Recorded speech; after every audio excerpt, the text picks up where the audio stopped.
Malaysia ni pelik tau. Mall makin banyak tapi makin kosong.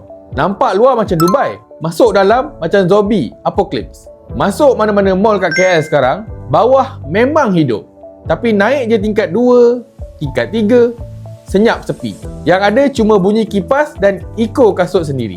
Dan ini bukan cerita 1-2 mall je. Knight Frank Malaysia report tahun ni kata, kadar kekosongan mall di Lebah Kelang dah cecah 22%. Ceras dan Subang ada yang lebih 30% kosong. Mall macam Quill City, The Well, sampai Space UX, semuanya struggle nak tarik orang datang. Masalah dia bukan orang yang tak suka shopping, tapi cara mall tu diuruskan. Mall yang berjaya macam Mid Valley, Pavilion, IOI City Mall, semua ni satu entiti urus dari A sampai Z. Nak tukar tenant, nak redesign layout, nak buat event, semua laju sebab satu pihak yang decide.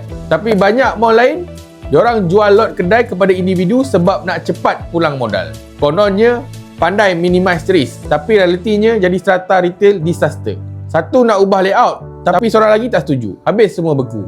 Last ground floor je hidup, atas jadi kubur. Saville Malaysia panggil benda ni ground floor bias. 70% pengunjung hanya lepak kat bawah sebab situ ada makanan dan anchor tenant. Atas tu kalau bukan store kosong, mungkin jadi studio TikTok hantu.